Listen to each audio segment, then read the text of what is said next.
Hello everyone, आप सभी का पुनः स्वागत है सरकारी डायरी के एक और इन्फॉर्मेटिव वीडियो में।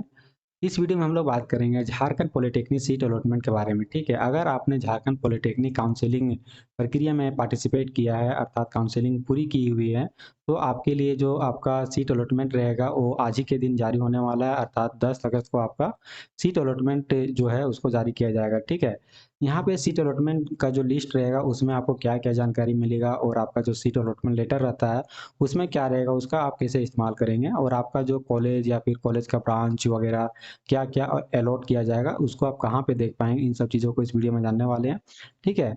तो फिलहाल अभी तक जो वीडियो रिकॉर्ड कर रहे हैं तब तक सीट अलॉटमेंट लेटर को या फिर सीट अलॉटमेंट लिस्ट को जारी नहीं किया गया है, बट जब भी जारी होगा इस वीडियो में दिए गए स्टेप्स को फॉलो करके आप उसको डाउनलोड कर सकते हैं। ठीक है?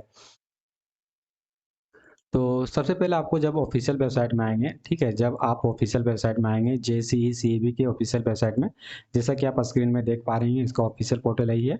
तो आपको यहाँ पे लेफ्ट साइड में आपको दिखेगा मेन्यू, मेन्यू में आपको डाउनलोड का एक ऑप्शन दिख जाएगा। जब यहाँ पे क्लिक करोगे तो इसी में यहाँ पे जो लिस्ट रहेगा नोटिस लिस्ट या फिर डाउनलोड का जो जितना भी यहाँ पे दिख रहे हैं, उसी तरह लेटेस्ट में आपको यहाँ पे मिल जाएगा झारखंड पॉलिटेक्निक का आपका फर्स्ट राउंड का जो भी सिलेक्टेड कैंडिडेट है उसके लिए सीट अलॉटमेंट लिस्ट। ठीक है, जैसा कि आप देख पा रहे होंगे कि मल्टीपल जो भी काउंसलिंग हुए हैं उसका जो लिस्ट रहेगा उसको यहाँ पे जारी किया गया है। ठीक है, जैसे यहाँ पे आप देख पा रहे हैं प्रोविजनल वैकेंट सीट मैट्रिक्स हो गया आपका, और यहाँ पे हो गया जो लेटरल कैंडिडेट में यानी जो लेटरल एंट्रेंस एग्जाम हुआ था उसके तहत जो कैंडिडेट एडमिशन ले रहे हैं उनके लिए जो सीट मैट्रिक्स या फिर सीट अलॉटमेंट लेटर रहेगा उसको यहाँ पे कितना के लिए फर्स्ट राउंड एडमिशन के लिए जारी किया गया है। ठीक है, यहाँ पे आप देख पा रहे होंगे फर्स्ट राउंड जो आपका एडमिशन रहेगा फॉर एडमिशन इन थर्ड और सेकेंड ईयर इंजीनियरिंग इंस्टीट्यूट।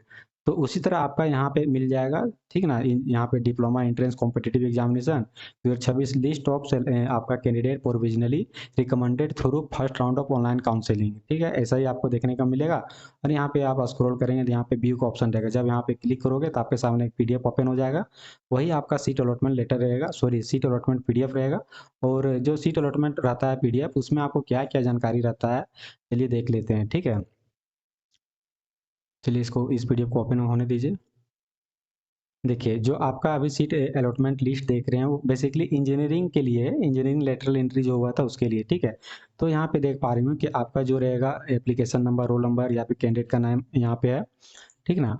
और जब आपका जिस भी कॉलेज में आपका हुआ होगा, जैसे यहाँ पे कॉलेज का नाम लिखा हुआ है एलोटेड इंस्टीट्यूट, तो यहाँ पे और आपका यहाँ पे एलोटेड कोर्स, उसी तरह आपका यहाँ पे एलोटेड इंस्टीट्यूट रहेगा और यहाँ पे एलोटेड कोर्स यानी किस ब्रांच में आपका एडमिशन होगा, चीज़ें यहाँ पे जानकारी लिखी रहेगी। ठीक है, तो आप अपना सर्च कैसे करोगे, यहाँ पे जब भी कोई भी पीडीएफ व्यूअर रहता है जिसपे आप इस सीट अलॉटमेंट लेटर को देख रहे होंगे या फिर सॉरी सीट अलॉटमेंट पीडीएफ को देख रहे होंगे, तो आप अपना एप्लीकेशन नंबर या फिर रोल नंबर से सर्च कर सकते हैं। ठीक है, अदरवाइज अगर आपके पास नहीं है इन सब चीज़ों के बारे में जानकारी तो आप अपना नाम देख पाओगे, नाम से सर्च करोगे तो अपना अगर नाम तो मल्टीपल कैंडिडेट का हो सकता है ना, बट उसी के साथ अपना डेट ऑफ बर्थ मिलान कर लेना या फिर रोल नंबर वगैरह जो भी होगा उससे मिलान कर सकते हैं। ठीक ना? उसके बाद जब आपका यहाँ पे सीट अलॉटमेंट लेटर में या फिर सीट अलॉटमेंट आपका लिस्ट है, उसमें आपका नाम आ जाता है तो आप आगे क्या करेंगे? ठीक है? तो आगे क्या करेंगे तो इसके लिए पहले इसका जो शेड्यूल है एडमिशन के लिए उसको देख लेते हैं। ठीक? जो आपका काउंसलिंग जो रजिस्ट्रेशन पीरियड था 7 अगस्त से 9 अगस्त के बीच में था, और वहीं पे उसी पीरियड में आपका चॉइस फिलिंग और आपका लॉकिंग जो चॉइस चूज़ किए थे, उसका लॉकिंग पीरियड भी वही था। और आपका जो प्रोविज़नल सीट अलॉटमेंट लेटर है वो 10 अगस्त से 14 अगस्त तक अवेलेबल रहेगा डाउनलोड करने के लिए। सीट अलॉटमेंट लेटर कहाँ से मिलेगा हम लोग बात करेंगे। अभी हम लोग जो पीडीएफ देखे थे वो आपका सीट अलॉटमेंट लिस्ट था, ठीक है? आपका डॉक्यूमेंट वेरिफिकेशन अगर आपका नाम आ जाता है इस लिस्ट में, तो आपका जो एडमिशन होगा वो आपका पीरियड रहेगा 11 अगस्त से 14 अगस्त के बीच में। यानी यही पीरियड में आप जिस भी कॉलेज में आपका नाम रहेगा उस कॉलेज में जाके आपको एडमिशन लेना रहेगा। ठीक है, अगर आप नहीं लेते हैं, आपको जो मनपसंद कॉलेज था जो प्रेफरेंस में चूज किए थे बट उसमें नाम नहीं आया, तो आप जो सेकंड राउंड काउंसलिंग होगा या फिर जिस हिसाब से सीट मैट्रिक्स बचेगी जारी किया जाएगा उसके बाद आप काउंसलिंग करके एडमिशन ले सकते हैं, फिर से काउंसलिंग कर सकते हैं मतलब। उसके बाद जो आपका रहेगा यानी कि जो एडमिशन कंफर्मेशन पीरियड यही रहेगा आपका जिस दिन डॉक्यूमेंट वेरिफिकेशन से चालू होगा, और अगर आप कॉलेज विजिट करते हैं और वहाँ पे जो भी प्रक्रियाएं रहेगा उसको फॉलो करके आप एडमिशन कर सकते हैं। ठीक है, और वहाँ पे एडमिशन हो जाएगा तो आपका एडमिशन कंफर्म हो जाएगा। और बात करें कि इसका जो सेकेंड राउंड काउंसलिंग या फिर क्या होगा कि नहीं होगा, देखो काउंसलिंग तो होना चाहिए क्योंकि एक बार में सीटें नहीं भरती है, और इसके रिगार्डिंग जल्द ही बोर्ड की तरफ से सूचना प्रकाशित किया जाएगा। ठीक ना? तो क्या करना रहेगा, अब यहाँ पे जो सीट अलॉटमेंट लेटर रहेगा आपका, सीट अलॉटमेंट लेटर बेसिकली होता है कि जब आपका नाम आ जाता है तो आपको एक लेटर मिलेगा। कहाँ से डाउनलोड कर सकते हैं, इसको आप काउंसलिंग पोर्टल में लॉगिन करके डाउनलोड कर सकते हैं। अर्थात जब आप इसके जो काउंसलिंग पोर्टल जहाँ से आप लोगों ने इसको ऑनलाइन किया हुआ था, तो यहाँ पे आके आप पहले तो लॉगिन करेंगे। जो भी आपका लॉगिन आईडी और पासवर्ड रहेगा, लॉगिन आईडी पासवर्ड का इस्तेमाल करके आप वहाँ पे आपको डायरेक्टली विंडो में दिखेगा सीट अलॉटमेंट लेटर, ठीक है, उसको आप डाउनलोड करेंगे वहाँ से, ठीक है। और सीट अलॉटमेंट लेटर का इस्तेमाल क्या करोगे, कैसे आपका एडमिशन होगा, तो यहाँ पे देख पा रहे हैं कि आपको जो भी चीज़ें रहेगा जहाँ पे आप एडमिशन लेना रहेंगे, या फिर वहाँ पर जिस कॉलेज में आपका नाम आया हुआ, उस कॉलेज का जो नोडल ऑफिसर रहेगा एडमिशन के लिए, उससे आप डायरेक्टली रीच आउट कर सकते हैं। आपको वहाँ पे नंबर भी मिल जाएगा सीट अलॉटमेंट लेटर में, ठीक है। तो वहाँ से आप उनसे बात भी कर सकते हैं, जो भी चीज़ें रहेगा, अगर आपके पास कोई कन्फ्यूजन है, ठीक ना। और जो आपका जो एडमिशन रहेगा, एडमिशन के लिए कौन कौन सा डॉक्यूमेंट रिक्वायर्ड रहेगा, तो इन सब चीज़ों डॉक्यूमेंट का आने की जनरल रिक्वायरमेंट रहता है, बट कोई स्पेसिफिक डॉक्यूमेंट होगा तो आप जब कॉलेज जाएंगे तो वहाँ पे बता दिया जाएगा, ठीक ना। बट अभी बता दूं कि जो आपका सीट अलॉटमेंट लिस्ट है अभी तक डाउनलोड नहीं हुआ, सॉरी अवेलेबल नहीं हुआ। बट जब भी इसको अवेलेबल किया जाएगा तो जो इसका ऑफिशियल पोर्टल है उस पे आके डाउनलोड का जो यहाँ पे है सेक्शन, वहाँ पे आके डाउनलोड कर सकते हैं, ठीक है।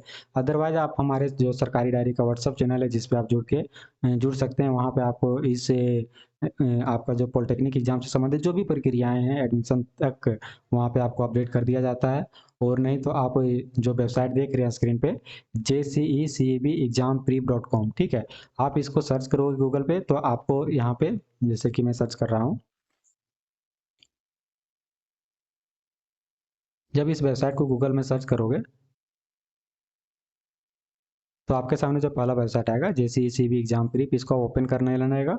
यहाँ पे आप देख पाओगे कि Jharkhand para medical, Jharkhand polytechnic, Jharkhand BEd, Jharkhand nursing, या फिर झारखंड बीएससी नर्सिंग एग्रीकल्चर, जो भी एग्जाम आने की कंडक्ट करवाती है बोर्ड की तरफ से, तो यहाँ पे आपको मिल जाएगा पूरा जानकारी। जैसे आप झारखंड पॉलिटेक्निक के कैंडिडेट है तो आप यहाँ पे आपका एप्लीकेशन फॉर्म फिल हुआ था, आपका सिलेबस क्या था एग्जाम का, इन सब चीज़ों को आप देख सकते थे।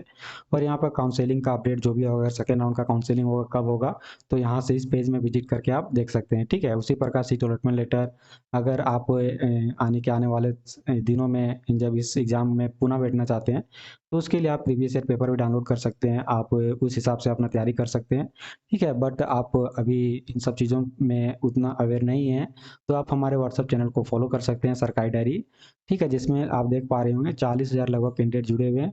और आप भी जुड़ सकते हैं ताकि जानकारी आपसे मिस नहीं हो, ठीक है ना। तो फिर मिलते हैं आने वाली वीडियो में कुछ नई अपडेट के साथ। जब भी काउंसलिंग का जो आपका लिस्ट आने की जो आपका सीट अलॉटमेंट लेटर रहेगा जैसे ही जारी होगा, उसके रिगार्डिंग फिर से एक वीडियो को बनाऊंगा आप लोगों के लिए कि आप कैसे उस चीज़ को एक्सेस कर पाएंगे, ठीक है। धन्यवाद।